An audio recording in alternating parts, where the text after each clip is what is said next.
Hey, there's an event that you should go to. Every year you look at the different things you should do and then you don't do it. Well, here's one event you should go to, and I'm insisting you show up. It's Profit First Live. We hold it right here at our offices, and what we do is I teach you how to permanently drive profitability in your business.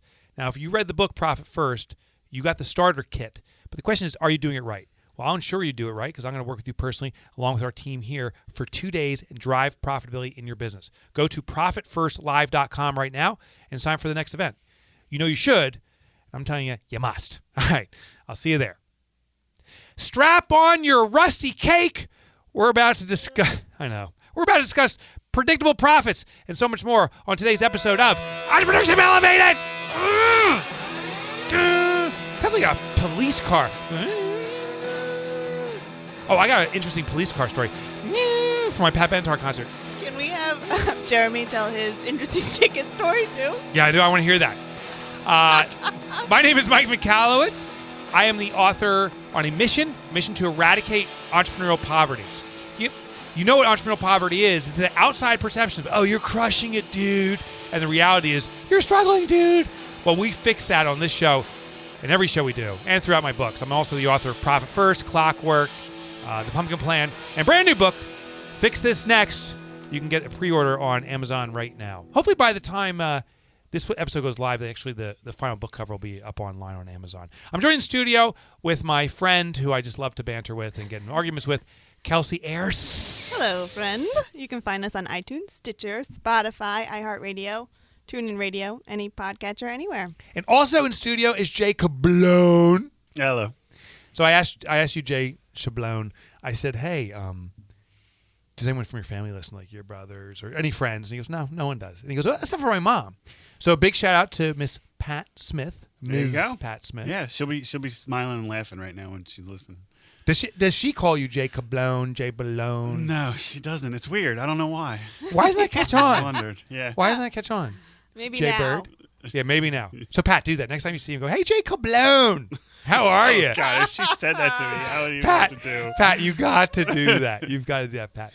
Kels, what have you been up to? Oh, well, today I'm going to jazzercise for the first time. Well, the first time at this place, yeah. You've done it before? Yeah. So why did you pick jazzercise? Well, so they have multiple classes. I just wanted dance classes. So they have like a dance fit one tomorrow and like a Zumba-esque one and then this jazzercise. Yeah. Yeah. I think it's great because is it all women or do men go to that too? Men can go to it too. But when they say can, it means they don't. Yeah. Okay. But it's a communal, it's all dance based, right? Yeah. Okay. And you're a dancer. Yeah. Good for you. I dance. Oh, yeah. Okay. I didn't mean to have a professional overtone to that. Yes, exactly. But you like to dance. Yes. That's awesome. What have you been up to, Jay Cablone?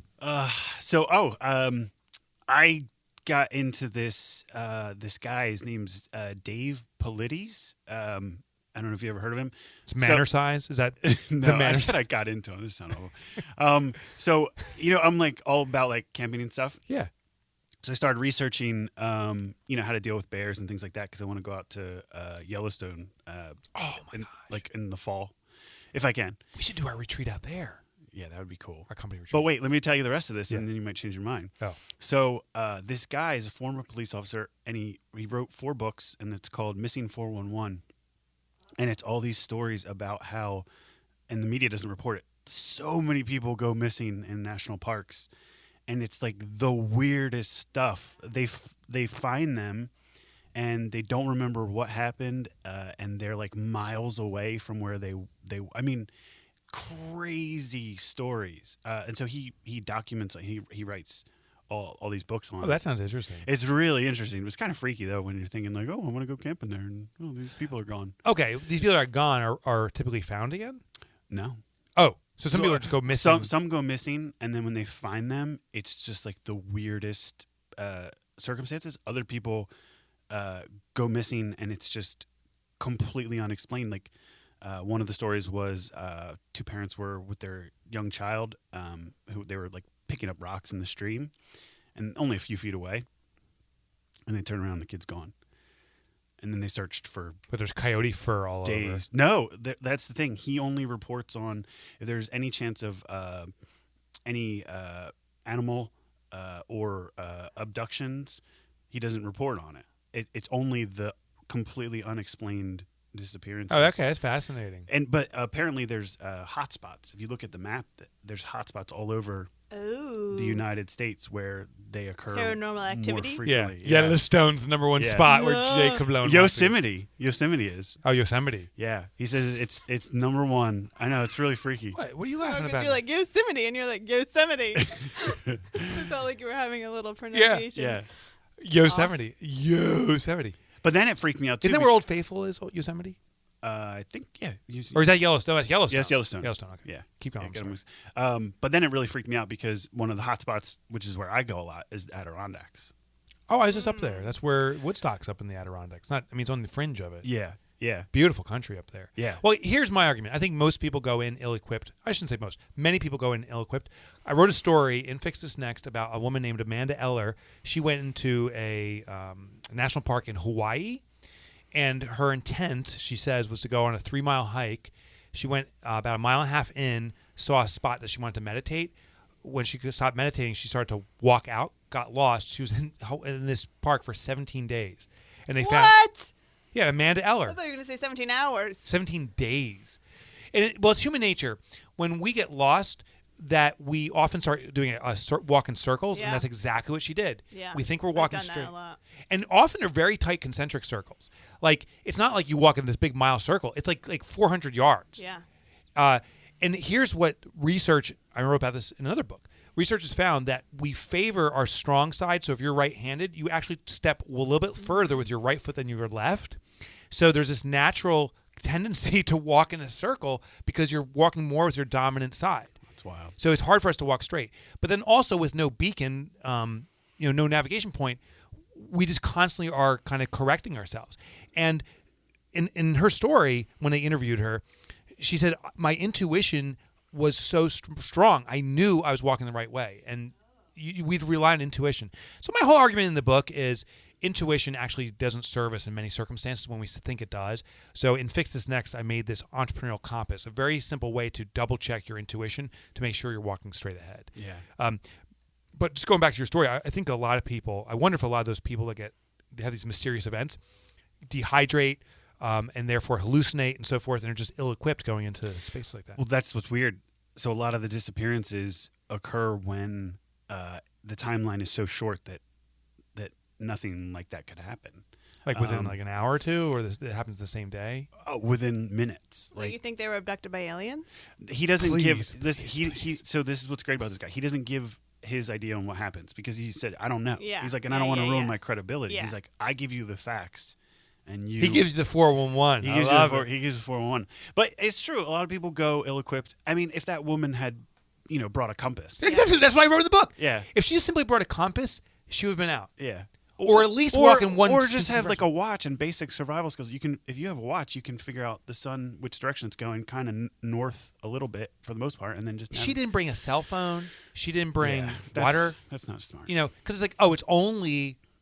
I just did a hike up Camelback Mountain in Arizona, and right when you go there, and I follow the rule exactly, it says the moment you're halfway through your water, turn around. Mm-hmm. That's because then you have another half supply coming down, and the second I hit the halfway point. In the bottle, my mind is like, I can keep going. I've got this.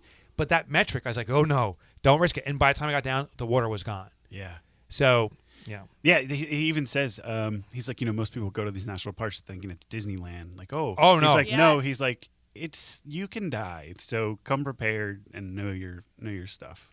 It's just fascinating. It is fascinating. Yeah, super interesting. I do want to thank our corporate partner, Nextiva, for making the show a reality. We love your support, Nextiva. And do we have a listener shout out? We do. You're just not ready for it. I'm almost there. Keep leaving. Keep Okay, here. you ready Keep for it? going. All right, you got it? Yes. Okay. This comes from Lionel Felix on Instagram. He writes, in reference to Profit First, it turned our business into a profit machine. No book or methodology has been more impactful, period. Nice, Lionel. Thank you. And he wrote the word period. Yes. Yeah, that's emphasis. Yes. You didn't say that. He wrote that. Thanks, Lionel. I'm just saying, when people write the word period, they are not bullshitting around. Yeah. Kelsey. You know someone else that doesn't bullshit around? Who? Charles Gaudet. You just nod your head. You got to segue. say something. You got to say something. You don't have to shake your head. They can't see you. That is something on our YouTube channel. Yes, that's true. Charles Gaudet is the author of the Predictable Profits Playbook, the entrepreneur's guide to dominating any market and staying on top. He created his first multi-million-dollar business at age 24. What were you doing at age 24, Kelsey? Yawning. Oh, I'm sorry. Am I boring you now, Kels? I'm sorry. Because YouTube's watching. What were you doing at age 24? Smoking weed? Working? Yeah, right. And he's helped others generate millions with his strategies. He was named one of America's geniuses in the top 50 industry influencers. Charles hosts the Beyond Seven Figures podcast and is the CEO of Predictable Profits. With no further ado, Charles, welcome to our show. Well, thank you very much. I now know that I will not be taking my family on a hiking trip in a Right? Not without a cell phone and plenty of water, I guess. There you go. Are you big into nature? Do you get outdoors a lot? I live in New Hampshire, so I think by default we have to be somewhat big into nature, It's right? a big hotspot, I right, think Jim? there's a hotspot around there. Yeah. Yeah. You're not in Portsmouth, are you? Oh man, yeah. Because Portsmouth is the hotspot, right? What's the closest national park to you? Say that again. I'm sorry. What's the closest national park? It'd probably be around like the Mount Washington area. Yeah. That's a big one. That's a big hotspot. So let's talk about predictable profits. You do a lot of speaking. You're in front of thousands of entrepreneurs every year. What are the triggers that bring about profitability permanently, and what are the things that actually kind of work against us? What are the triggers that bring? All right. Well, that's a loaded question. So why don't we start with sort of your background? I'm kidding. Yeah, well, I mean, I'm like, all right, let's take it one step at a time, I guess. What are the steps that bring about, predictability and whatnot? Yeah. The first thing that we like to look at is, momentum. The more momentum a business has, the greater you're able to have a little bit more of that predictability. Momentum is anytime you're already generating leads and sales, traffic, and so forth, right? Mm-hmm. And it's when you know how to leverage that momentum that you can create more of that predictability, which is why guys like Richard Branson have said very literally, when you know how to leverage momentum, you leave your competitors trailing in your wake. Mm. And so that's the start, right? And then from there, it's like, okay, now that I have this momentum, like, what the hell do I do with it? Yeah. So what defines momentum momentum for a small business? Say that again? What defines momentum for a small business? How do you know you have it? So if you're already generating sales, that's your first clue that you have momentum. Okay. But momentum is any way that you're generating traffic, any way that you're generating leads, any way that you're generating sales. You see, in most cases, Mike, when you look at businesses, it's not that a business fails because they have a poor strategy. Oftentimes, a business fails because they have a momentum problem. Interesting. And many times, actually, what happens is you see this a lot, especially with small entrepreneurs. They start something, they start a strategy, and then they're like, oh, it's not working fast enough. So they go to the next one, and then they go to the next one. They're like, oh, Facebook ad course, I'm going to take this one. And they go to the next one, they go to the next one. And so they never take the time to actually build up momentum in one strategy or one area of the business. Instead, they start a little fire and they put it out by going to something else. They start a little fire and they put it out, start a little fire and put it out. And so that tends to be the biggest cause for failure in these businesses. So, okay. But on the flip side of that, if I start something, when do I know that I should abandon it? Well, so with everything, you want to attach these KPIs, right? Yeah. And so the KPIs let you look at, what's working and what's not working. Over time, I think if you've really just spent enough time and money on something, and look, I'm a huge proponent of making sure you're getting mentors. Because, Mike, I'm sure you've heard this a million times. People will tell you, this doesn't work for me.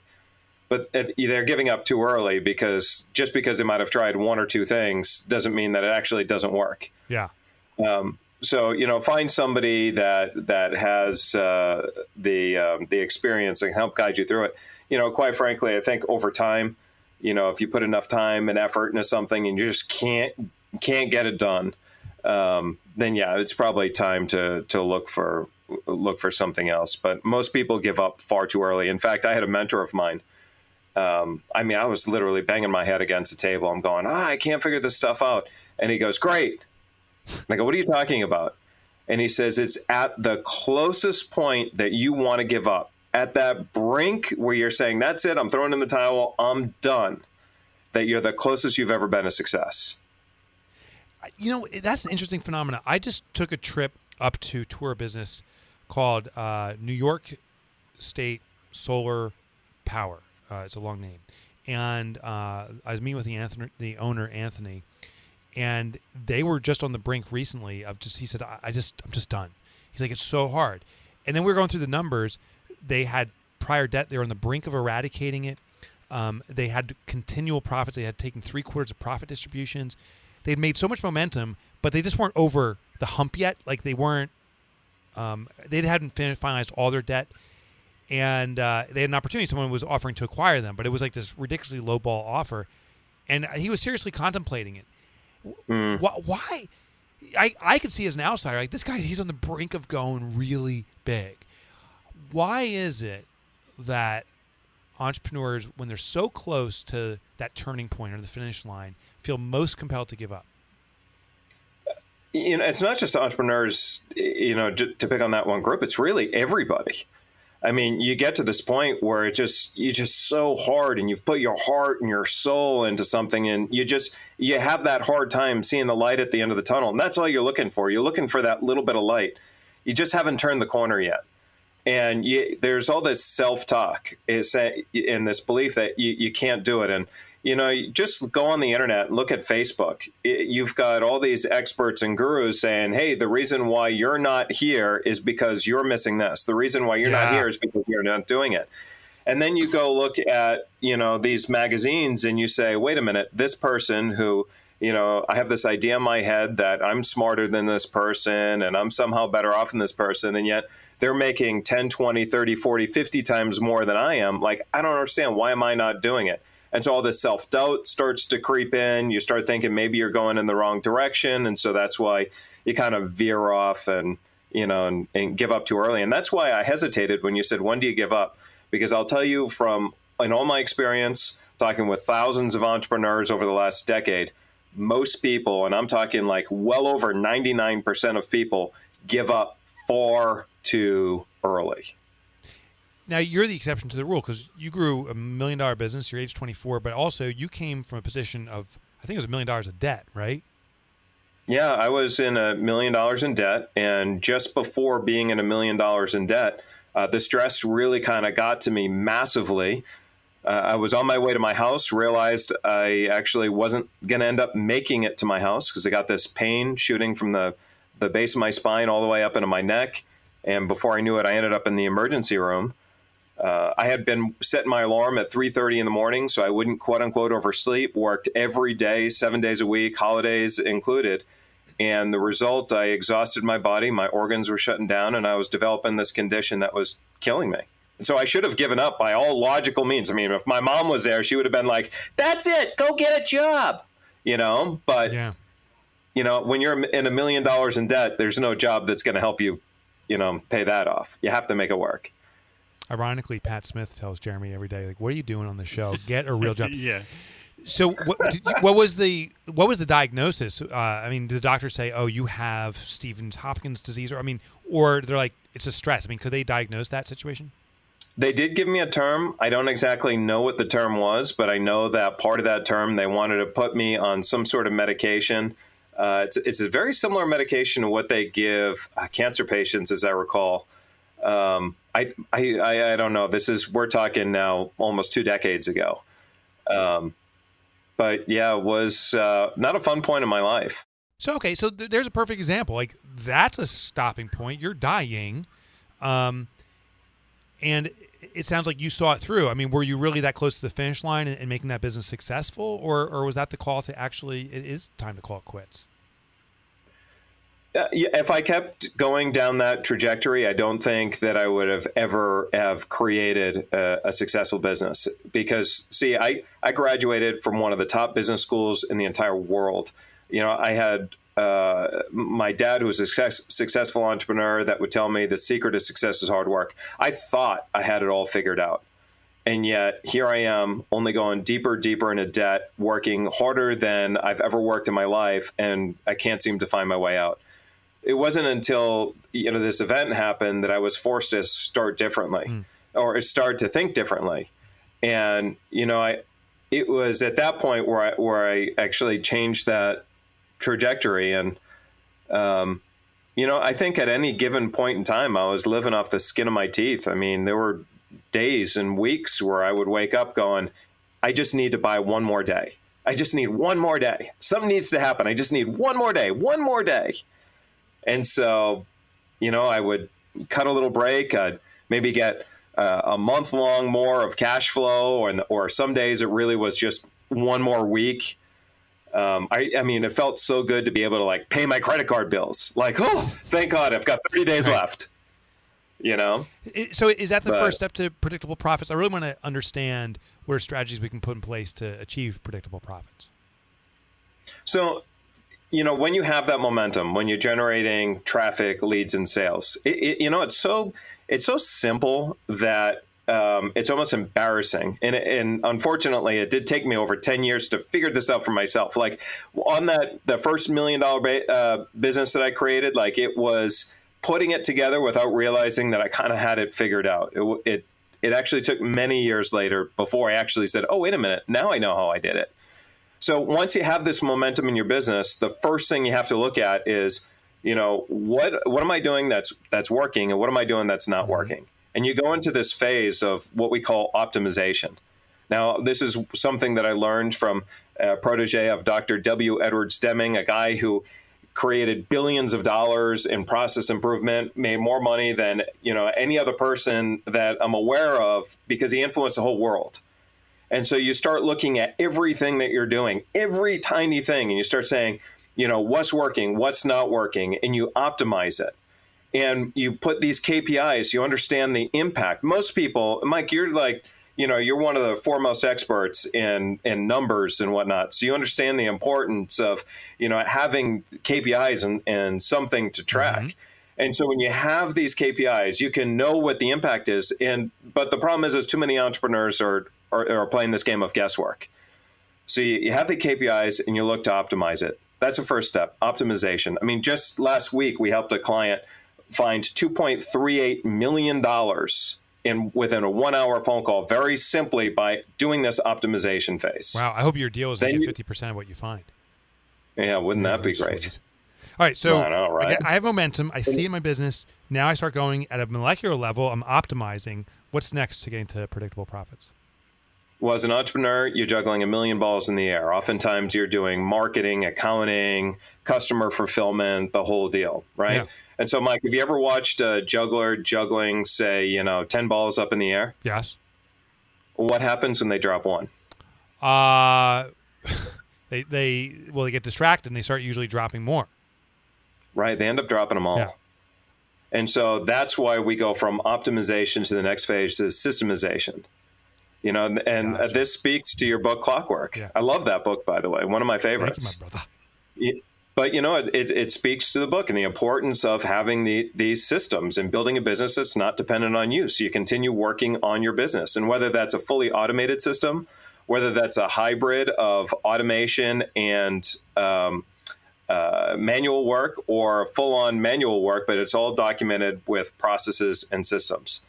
And so then you have optimization, you have systemization, and then the last phase is innovation. Now, innovation can go in many different directions. In one direction, it could be, let's start a brand new profit center. So this is where you start a brand new strategy with no momentum. You could start one, right? That's one area that you can do innovation. The other thing, and this is the part that's almost always forgotten, especially by small businesses, is the idea of how do you stay more relevant to your customer or client? If you were to ask me, hey, Charlie, what is going to be the competitive advantage over the next 10 years? I would tell you in one word, relevancy. there's more competition right now than ever before. And so what's happening is, I think it was Peter Georgescu. He's the one who first came out with a statement where he said commoditization is the cancer of the 21st century. And it's becoming harder and harder and harder for us to create our unique advantage point or our unique selling proposition. And so the way that you're going to do it, because there's so much competition, there's so much overlap, is how do I become more relevant to my customer or client than any of my competition out there? And so that innovation stage is going to help you figure out, what do I need to do? What other product or service can I add that's going to help my client achieve the ultimate result that they're after? Now, you've helped companies grow like super quickly, the Inc. 5000 lists and so forth. Here's one not so well known, but secret about kind of some of those businesses. Their revenue's growing, but a lot of them are struggling with profitability. How do you achieve rapid growth and sustain profitability, or is it even doable? Well, I mean, this is all going to depend a little bit on the business, right? And some businesses, when you go through that optimization stage, you're actually finding ways to, increase their conversion rate without spending any more money on marketing and so forth. Yeah. Right. And so that you can create an enormous amount of growth, and your profitability is growing at the same time. Yeah. But then as you start moving from, optimization to systemization to now innovation, most entrepreneurs kind of put that up front. That's why they're like, oh, let's develop another new profit center and let's go another one. But that takes more time and money than if you focus on the optimization. So the innovation stage, when you get to that point and you're looking for those breakthrough profits, that's when you got to be saying you got to be willing to say, you know what, we're going to reinvest many of the profits that we already have in our business back into growth. And so, that's where, that part's fine. But, when you look at profits, right? Profits are, this is, your food. This is what's important for the life of your business. You can only go so long without food, right? You can only go so long without profits. But over time, eventually it's going to catch up with you. So profits are essentially, that is your lifeblood. That's what's going to keep you alive and above water. Right. There's no question about it. So, and I preach that. You've seen so many businesses, Charles. I'm just curious about your perspective. Is there some indicators when you look at a business, but particularly the entrepreneur, that this entrepreneur's got it? They have the potential. She's going to go the distance. Or I should say, and do you see certain entrepreneurs like, you know what, they're unsalvageable? I'm just curious what the tendencies are of the entrepreneur that you see dictate predictable profits versus predictable kind of failure. Oh, this is like one of my favorite questions to answer, Mike, is I'm telling you, I had the opportunity to work with so many entrepreneurs over the years, and I share the same information with everybody. And yet, though I share the same information, there's those people that go off and, like you said, will, earn their spot on the Inc. 5000. And then there's other people that just can't manage to, get anything. Right. And so that was a big struggle. What is the difference? And it comes down to the very first time I have a conversation with somebody. If I say, hey, you know what you should do, or here's an idea, and the first thing they say is, yeah, but. Right away, I know they're done. The yeah, buts. That's what we call them in my company, yeah, buts. I love it. It's so funny. I took a class in improv, and they said never use the word but. It's always and. So it's yes and to continue the story. And the whole idea in improv is that there's this continuance that keeps on building. But with the second you use but, you start to bring conclusion to the presentation. So it sounds like the same thing in business. And I have the perfect example. One of my clients brought in this super, super rock star salesperson into his company, his sales manager. And he says to his sales manager, look, here's our target. We want to make $1 million this month. And so the sales manager, again, huge stacked resume and whatnot, says, yeah, but, it's a summer months. And yeah, but we don't have this particular person here. Yeah, but. Yeah.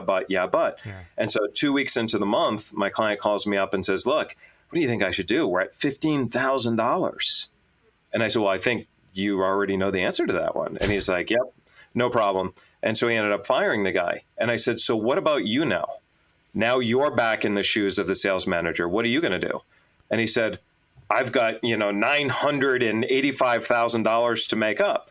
And I said, so what are you going to do? And he goes, I'm going to do it. And there was no yeah, but. There was no, oh, yeah, but there's only 2 weeks left of the week. 2 weeks left of the month. There was no yeah, but. He's like, no, I'm going to do it.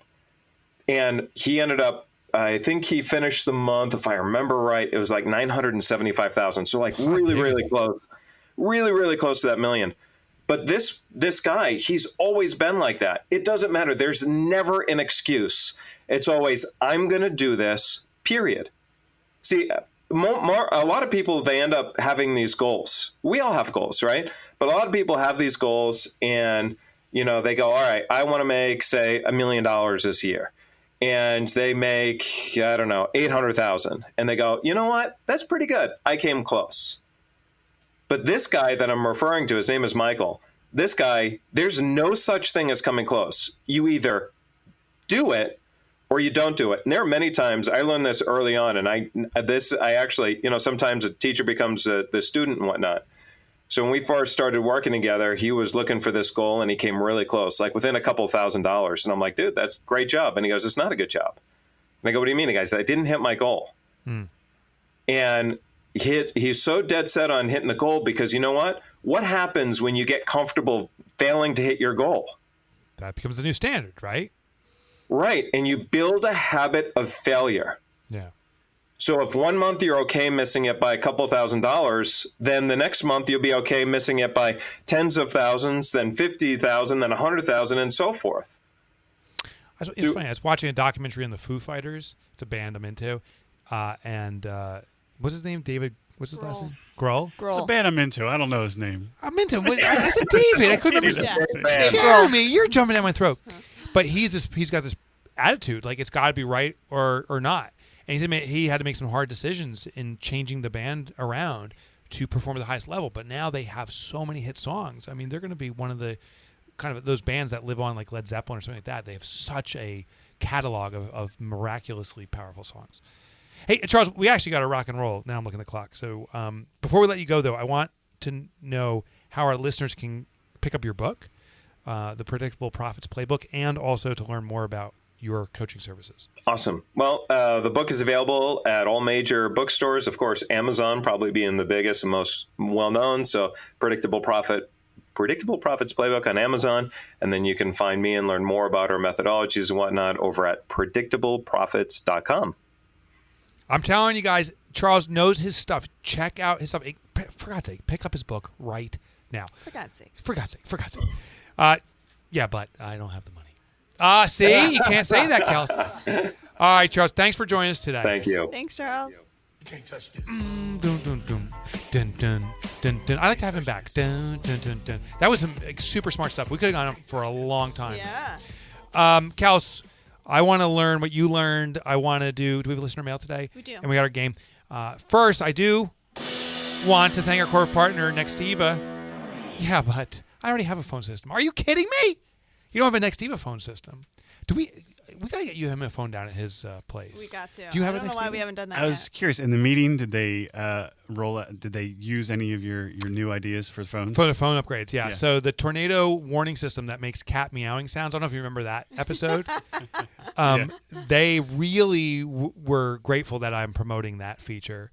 The fact I promoted that they have the True Voice system, where the other person on their side actually hears your actual true voice. They were really disappointed I was sharing that. And then the fact that I said that they've come out with phones other than the color black, they were not happy about that. They didn't actually mention any of that, did they? Did they really? The marketing guy says, yeah. He goes, I know you're joking around, but I think people are getting a misperception. And I said, yeah, but the new feature you've come out with is so impressive. You've broken the cord. It's called We've Broken the Cord. And they now have a phone that you can put your ear in through, I don't know if it's some kind of ultrasonic wave pattern, but you can speak to other people without a cord connected to your phone. Amazing. Unreal. They call it cordless, which I thought was a horrible name. I call it the ultrasonic connection. Nextiva, it's the only company that have it. So go to nextiva.com and get seriously a powerful phone system. All right, Kels. I want to know what you learned today. Oh, a double. Ooh, fancy. So my favorite aspect was talking about relevancy because I feel like it's so true in such a saturated market. Not only are you building that relationship more effectively, but I also think it forces you to become more integral with your business. So if you're relevant to them, you're actually serving them in a better way. Yeah, and I think it also requires you to always be upgrading your business, right? Because relevancy is not based upon a static business, right? Yes. Yeah. Is your business? Are you selling jewelry still, or is that? I'm not. You've put that on the shelf. Yes, until I do my basement. Oh, until you finish your basement. Yeah. Jake Cablone. Yes. Pat Smith wants to know. Does she? This one's for you, Ma. It sounded like the beginning was that Landslide by Stevie Nicks. Oh, this one's for you, Dad.